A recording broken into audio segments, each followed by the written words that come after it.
I arrived at my wedding venue at 8:12 a.m.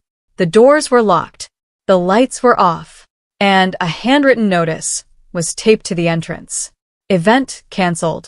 At first, I thought it had to be a mistake. Then the venue manager stepped outside and asked, "You didn't know?" My stomach dropped. According to their records, my wedding had been cancelled 3 days earlier. The cancellation request came from my future mother-in-law. Paid in full. Confirmed. Finalized.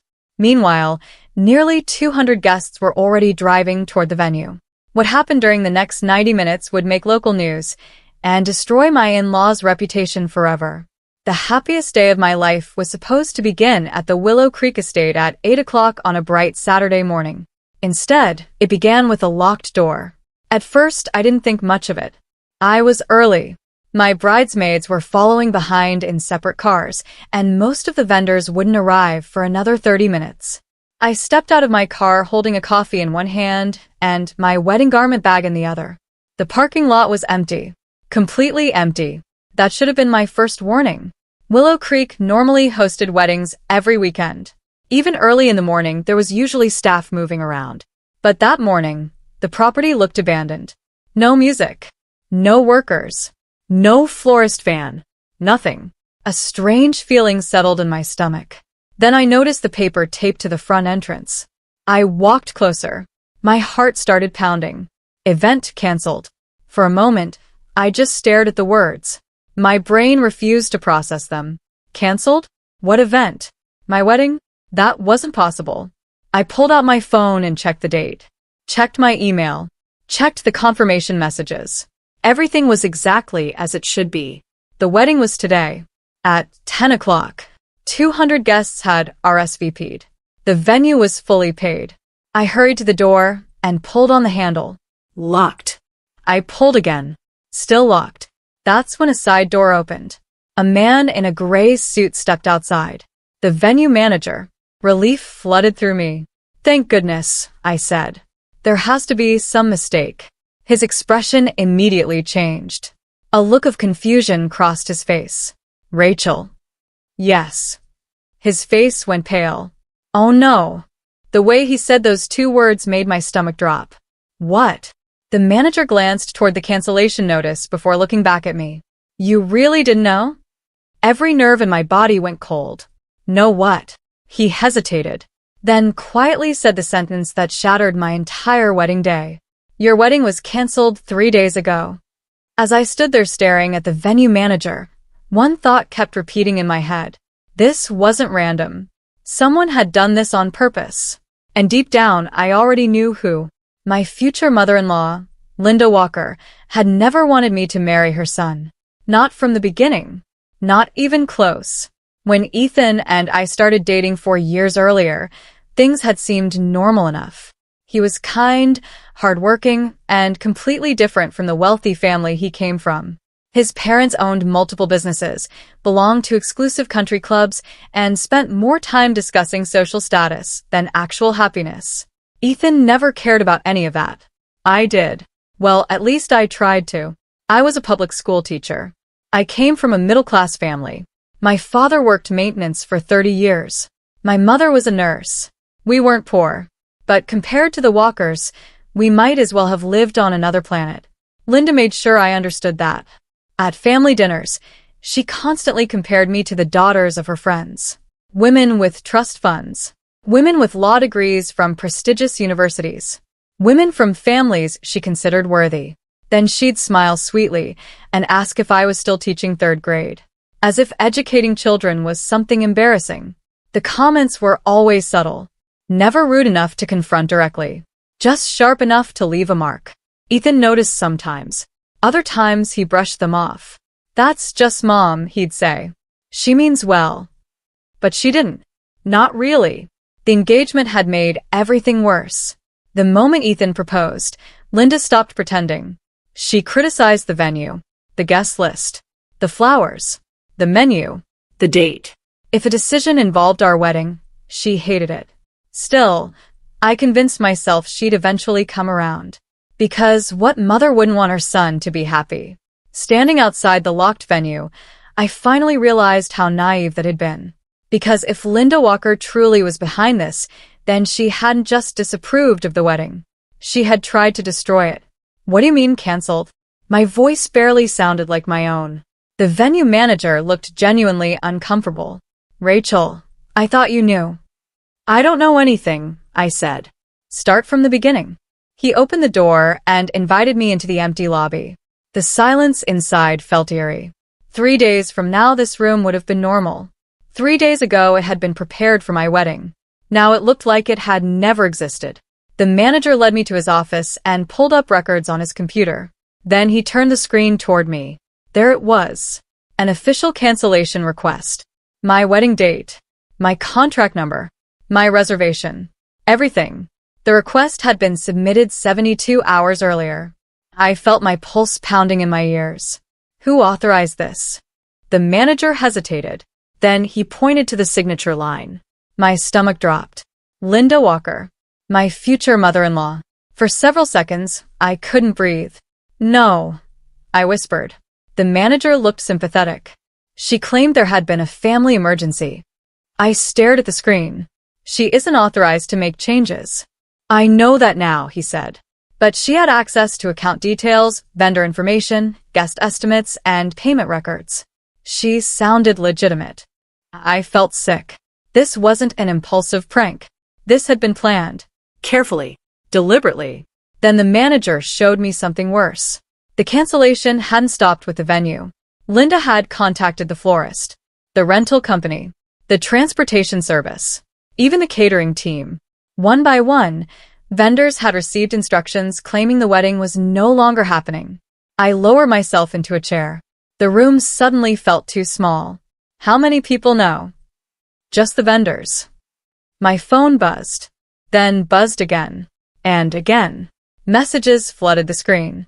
Guests asking where they should park. Relatives asking if they were early. Friends saying they were 10 minutes away. The wedding was supposed to begin in less than 2 hours. Nearly 200 guests were already traveling. And somehow, Linda Walker had managed to erase months of planning without telling either me or Ethan. The horrifying part wasn't the cancellation. It was the realization that she'd expected me to discover it exactly like this. Standing at a locked venue, humiliated, in front of everyone. My hands were shaking as I pressed Ethan's number. He answered on the first ring. Hey, babe. Everything okay? I'm about 15 minutes away. For a second, I couldn't speak. Rachel. The wedding's gone. Silence. What? The venue canceled it. Another pause. Then a nervous laugh. That's not funny. I'm not joking. The laughter disappeared instantly. Rachel, what are you talking about? I took a deep breath and explained everything. The locked doors. The cancellation notice. The vendors. The paperwork. By the time I finished, Ethan sounded as shocked as I felt. That's impossible. I saw the documents. There has to be a mistake. I looked at the venue manager sitting across from me. There isn't. I'm coming, Ethan said immediately. Don't do anything until I get there. 20 minutes later, his black SUV pulled into the parking lot. The moment he stepped out and saw the dark building, the confusion on his face vanished. Now he looked worried. Really worried. We walked into the manager's office together. The manager pulled up the records again. Ethan studied the screen. At first, he looked annoyed, then confused, then completely stunned, because he saw the signature. His mother's name, right there. Clear as day. No. The word came out as a whisper. The manager pointed to the attached emails, the phone records, the confirmation notices. Every detail matched. Every request traced back to Linda Walker. Ethan sat down heavily in the chair beside me. For several moments, he said nothing. I could practically see his mind fighting against reality. His mother had always been controlling, difficult, critical. But this crossed every line imaginable. She wouldn't do this, he finally said. The conviction wasn't there anymore. It sounded like he was trying to convince himself. I reached across the desk and turned the monitor toward him again. Then explain it. He couldn't, because there was nothing left to explain. The evidence was sitting directly in front of us. Months of planning had been destroyed. Thousands of dollars had been wasted. and nearly 200 guests were still heading toward a wedding that no longer existed. For the first time since I'd met him, Ethan looked completely lost. And deep down, I think he already knew the truth. His parents hadn't just sabotaged our wedding. They had declared war on our future. As Ethan sat staring at the cancellation records, memories I'd been ignoring for years suddenly started fitting together. Like pieces of a puzzle I never wanted to solve. The warning signs had always been there. I just kept finding excuses for them. Remember the engagement party? I asked quietly. Ethan looked up. What about it? Your mother spent half the night introducing me as your fiancé who teaches elementary school. He frowned. So, she never used my name. His expression changed slightly, because he remembered. At the time, it had seemed harmless. Now it didn't. I stood and began pacing the small office. The venue wasn't expensive enough. Rachel. The flowers weren't elegant enough. Mom can be difficult. The menu wasn't sophisticated enough. His eyes dropped toward the floor. Because we'd had those conversations. All of them. Linda had criticized nearly every wedding decision we made. Not because she wanted to help. Because she wanted control. A memory suddenly resurfaced. 3 weeks earlier. Family dinner. Linda sipping wine while looking through wedding photos on her phone. You know, she'd said casually, the Walker family name usually attracts a more refined level of event. At the time, everyone had gone quiet. Even Ethan. What does that mean? I'd asked. She'd smiled. Oh, nothing. I'm just saying expectations are higher when people know who your family is. Higher. Not happier. Not meaningful. Higher. Everything with Linda was about appearances, status, reputation, image. Now, sitting in that office, I finally understood something. This had never been about the wedding itself. And it definitely wasn't about me. It was about control.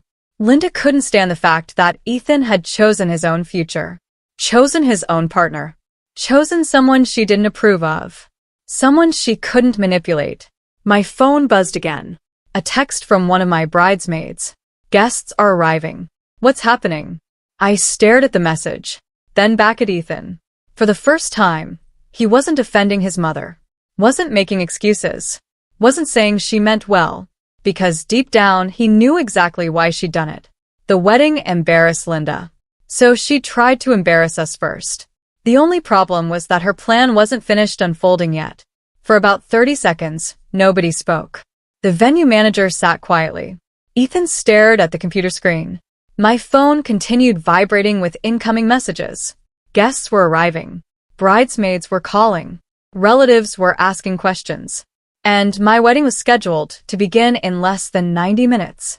Then something inside me snapped. Not in a bad way. In a practical way. I stood up. Okay. Ethan blinked. Okay. We can cry about this tomorrow. Rachel, he said softly.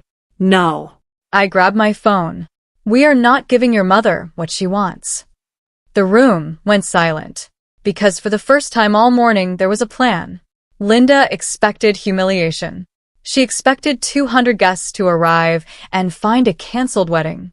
She expected panic, embarrassment, chaos. I wasn't giving her any of those things.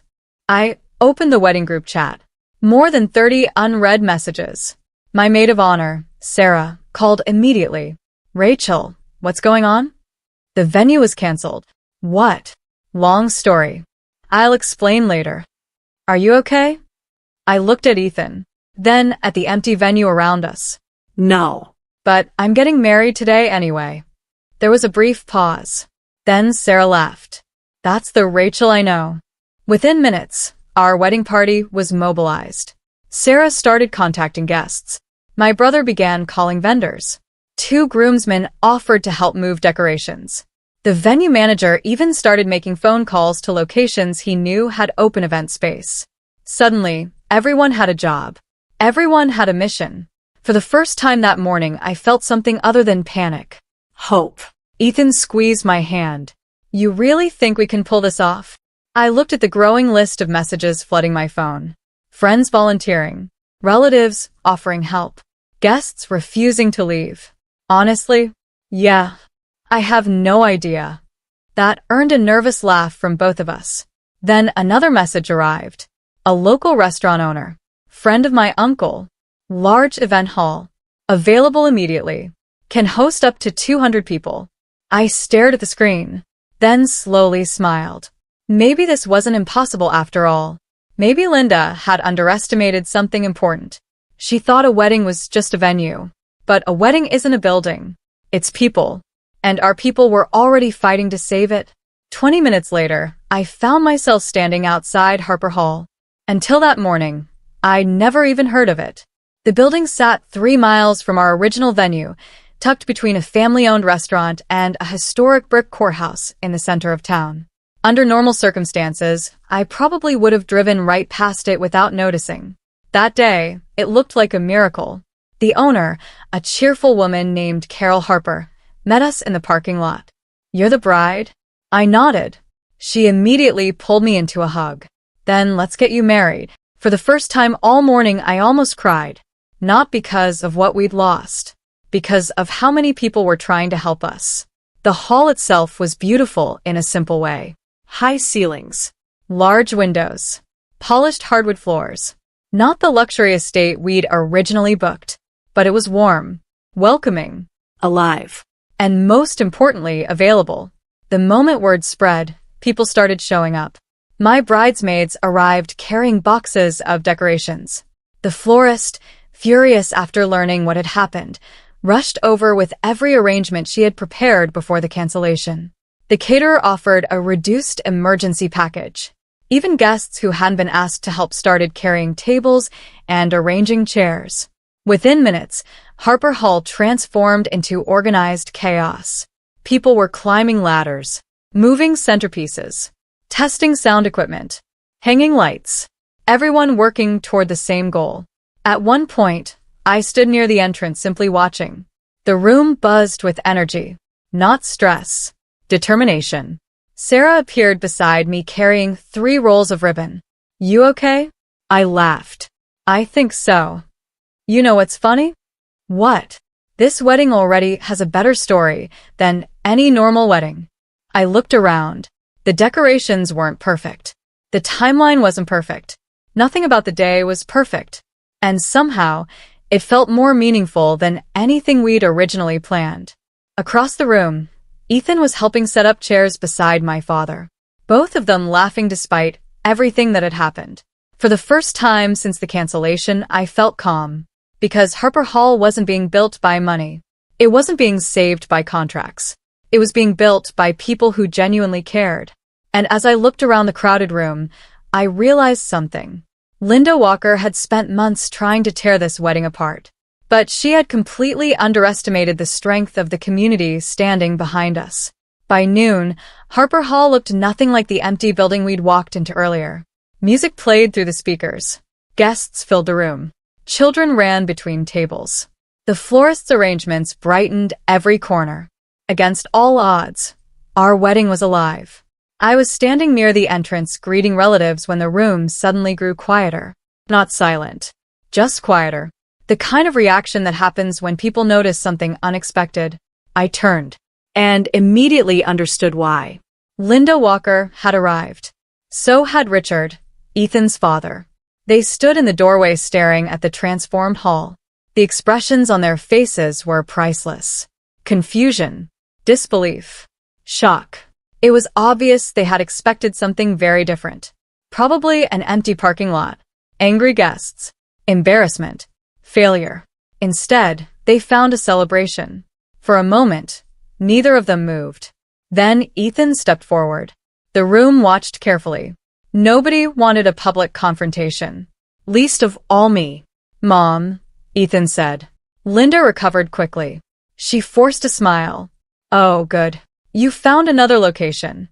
The comment sounded harmless, but everyone nearby heard the irritation underneath it. I folded my arms. Funny how that happened. Her smile tightened. For a brief second, our eyes locked. And in that moment I knew, absolutely knew, she had done it. Not a doubt remained. Because Linda wasn't relieved. She wasn't happy. She wasn't even pretending particularly well. She looked disappointed. disappointed that her plan had failed. Richard glanced around the room. Unlike Linda, he appeared uncomfortable, almost ashamed. Several guests had already started whispering. Word about the cancellation was spreading fast. Linda seemed to notice. For the first time, uncertainty appeared on her face. The narrative was slipping away from her. She expected control. Instead, she was walking into a room full of witnesses. People who had spent the morning helping save the wedding she'd tried to destroy. Sarah walked past carrying a box of decorations. "Excuse me," she said sweetly. Linda stepped aside. The look on Sarah's face made it clear she knew exactly what had happened. Others did too. And suddenly, Linda wasn't standing at the center of a victory. She was standing in the middle of a story she could no longer control. The real problem for her? The day was only getting started. By the time the ceremony was scheduled to begin, the story had already spread far beyond Harper Hall. At first, it was just guests posting updates. Photos of volunteers setting up tables. Videos of bridesmaids arranging flowers. Pictures of family members carrying decorations through the front doors. Everyone was amazed by how quickly the community had come together. Then someone shared the reason. A bride's wedding had been secretly canceled just hours before the ceremony.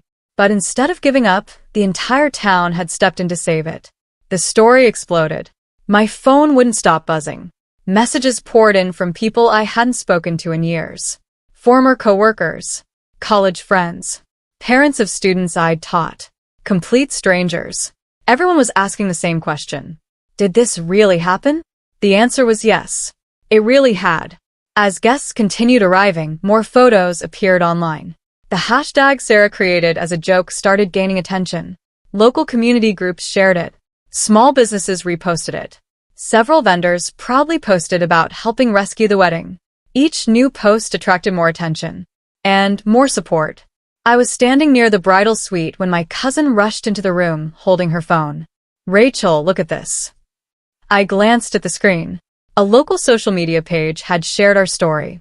Thousands of people were already commenting. Many couldn't believe it. Others were praising the volunteers who helped pull everything together. One comment stood out. "This is exactly what a community should do." For some reason, that one nearly made me cry. Because it was true. The day wasn't being saved by money. It wasn't being saved by luck. It was being saved by people. Outside, I could hear laughter filling the hall. The atmosphere felt completely different now. Not tense. Not stressful. Hopeful. Celebratory. Meanwhile, word of the cancellation continued spreading from guest to guest. And with every retelling, one question kept surfacing. Who had canceled the wedding? Most people still didn't know the answer. But they were getting curious. Very curious.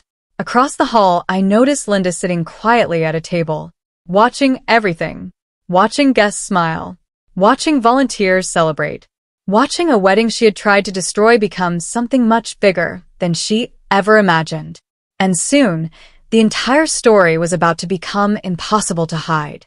The ceremony was less than 30 minutes away when the truth finally broke into the open. Ironically, it happened because one vendor decided she'd had enough.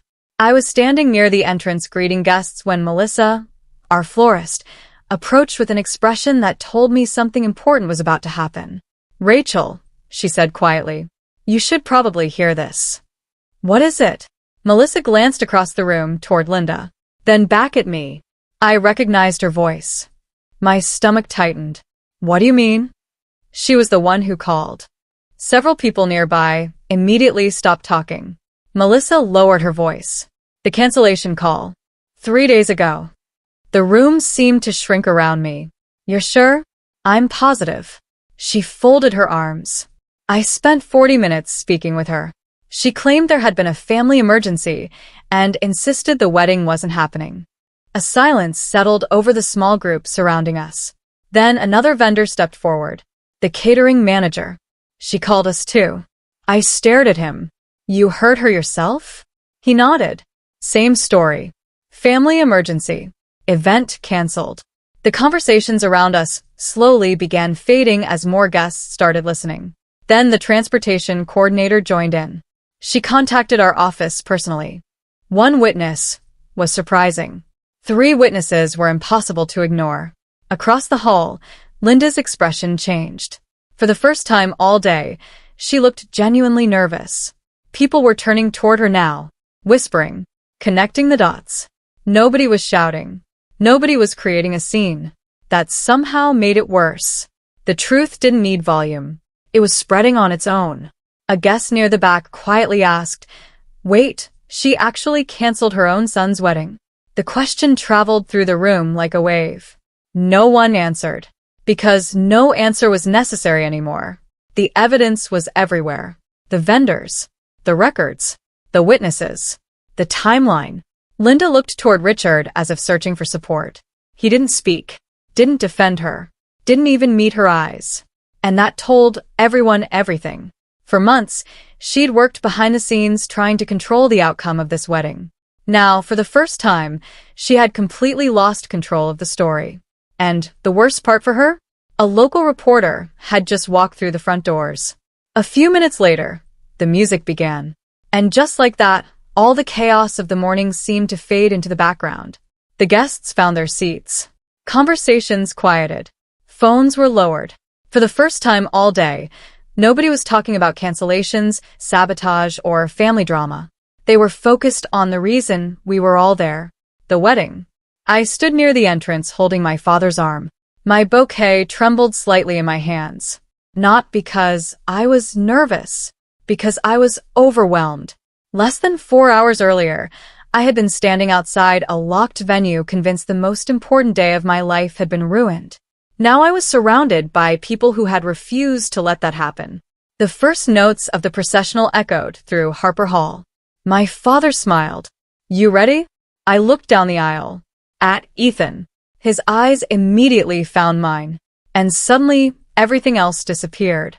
The canceled venue. The vendors. The rumors. The endless stress. None of it mattered anymore. "Yeah," I whispered. "I'm ready." We started walking. The room felt warm, safe. Every face I passed seemed to be smiling. Some guests were already wiping away tears. Others looked proud, as though they had personally helped build this moment. In a way, they had. When I finally reached the altar, Ethan took my hands. Neither of us spoke for a second. We simply stood there, taking it all in. Then the officiant began. The ceremony itself was simple, beautiful, honest. When it came time for our vows, Ethan's voice cracked. "I thought today was about a venue," he said. A few guests laughed softly. But I was wrong. He squeezed my hands. "Today showed me what really matters. Not buildings. Not appearances. Not anyone else's approval. Just us." My eyes filled with tears. When I spoke, my voice shook too. "Every obstacle today reminded me why I chose you." The room fell silent, and for the first time since that terrible morning, I felt completely at peace. An hour earlier, we almost lost our wedding. Instead, we gained something better.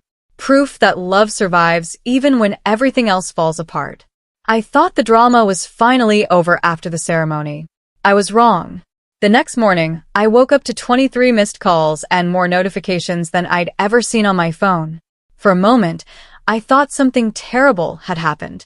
Then I saw the messages. "Rachel, you're on the news. Turn on Channel 7. Have you seen this yet?" Half asleep, I grabbed the remote and switched on the television. And there it was. A smiling reporter standing outside Harper Hall. Behind her was a photo from our ceremony. The headline at the bottom of the screen read, "Local community saves wedding after last-minute cancellation." I stared in disbelief. The story wasn't focused on family drama. It wasn't focused on blame. It focused on what happened after. The volunteers, the vendors, the business owners who stepped in, the guests who refused to give up. The reporter interviewed Carol Harper, then Melissa, the florist, then several guests who described how quickly the town had rallied together. Watching it felt surreal, like I was seeing someone else's life. My phone buzzed again. A text from Sarah. "You need to check social media." That was somehow even crazier. The story had spread far beyond our town. Thousands of people were sharing it, commenting, celebrating. Some called it inspiring. Others called it unbelievable. One post had already been viewed hundreds of thousands of times. But the most surprising part came near the end of a news segment. The reporter addressed the reason behind the cancellation. Carefully, professionally, without naming anyone directly. However, by that point, many people already knew. The vendor statements, the witness accounts, the timeline. The truth was circulating everywhere. No dramatic accusations were necessary. The facts spoke for themselves. Later that afternoon, another reporter contacted us asking for an interview. Then a second. Then a third. Suddenly, our wedding wasn't just a wedding anymore. It had become a story about resilience, about community, about refusing to let one person's cruelty ruin something beautiful. And while thousands of strangers celebrated the happy ending, somewhere in town Linda Walker was discovering a painful reality. The internet never forgets. And neither do 200 wedding guests. 3 days after the wedding, Ethan asked me if we could talk. Not about the venue. Not about the news coverage. About his parents. We were sitting on the balcony of our apartment when he finally brought it up. I met with them this morning. I looked up for my coffee. How did that go? He laughed once. The kind of laugh people make when something isn't funny at all. About as well as you'd expect. I wasn't surprised. Since the wedding, Linda had sent several messages. None of them contained an apology. Most focused on how unfairly she'd been treated. How people were judging her. How the news story had embarrassed the family. Not once had she acknowledged what she'd done. Ethan stared out at the city skyline. At first she denied everything. I nodded. That sounds like her. Then she said she was trying to protect me. I nearly rolled my eyes. Protect him. By canceling his wedding. The logic was unbelievable. What did you say? His expression hardened. For the first time in years, I saw complete certainty in his face. I told her she doesn't get to make decisions for me anymore. The words hung in the air. Powerful. Final. She started crying, he continued. Said I was choosing you over my family. I already knew where this was going. Because controlling people always frame boundaries as betrayal. And Ethan turned toward me. I told her you are my family. For a moment, neither of us spoke. The breeze moved gently across the balcony. Somewhere below, traffic hummed through the city streets. She didn't take it well, he admitted. I imagine not. No. He shook his head. But for the first time, I didn't back down. That mattered more than he realized. Not because I wanted him to fight with his parents. Because I needed to know he would protect the life we were building together. Ethan reached for my hand. I should have done this years ago. Maybe. But people grow when they're ready. And sometimes it takes a crisis to reveal what truly matters. The wedding had tested everything. Our patience. Our resilience. Our trust. Now it had revealed something else. Ethan had finally stopped being his mother's son first. And started being my husband. The strange thing about consequences is that they don't always arrive the way people expect. Linda had spent months planning to embarrass me. Instead, she ended up embarrassing herself. And nobody had to lift a finger. Over the following weeks, the story continued spreading throughout our town. Not because people enjoyed gossip. Because they genuinely couldn't believe someone would try to sabotage her own son's wedding. Everywhere we went, someone seemed to know about it. The grocery store. The coffee shop. The local farmer's market. People recognized us from the news coverage and social media posts. Most wanted to congratulate us. Some wanted to hear how we managed to pull everything together. A few simply wanted to tell us they were rooting for us. Meanwhile, Linda found herself facing a very different reaction. Friends began asking questions. Relatives wanted explanations. Members of her social circle quietly distanced themselves. Not because of rumors. Because of facts. The vendor records existed. The cancellation requests existed. The witnesses existed. The truth wasn't complicated. It was documented. One afternoon, Ethan received a call from one of his cousins. Apparently, several family members had confronted Linda during a gathering. The conversation hadn't gone well. For years, people had tolerated her controlling behavior because it mostly affected small things. This was different. This was public, intentional, and impossible to excuse. The most surprising reaction came from Richard. For most of our relationship, Ethan's father had remained silent whenever Linda crossed a line. But after the wedding, even he seemed to reach his limit. According to Ethan, his father finally admitted that Linda had become obsessed with controlling every aspect of other people's lives. The realization came far too late, but it came. As for me, I felt no satisfaction watching any of it unfold. No triumph, no revenge, just relief. Because I wasn't carrying the burden anymore. Linda's choices belonged to Linda. The consequences belonged to her too. One evening, as Ethan and I looked through wedding photos, I found myself smiling. Not because everything had worked out perfectly, because it hadn't. But sometimes life has a strange sense of justice. The very humiliation Linda tried to create became the thing that revealed exactly who she was. And she had nobody to blame except herself.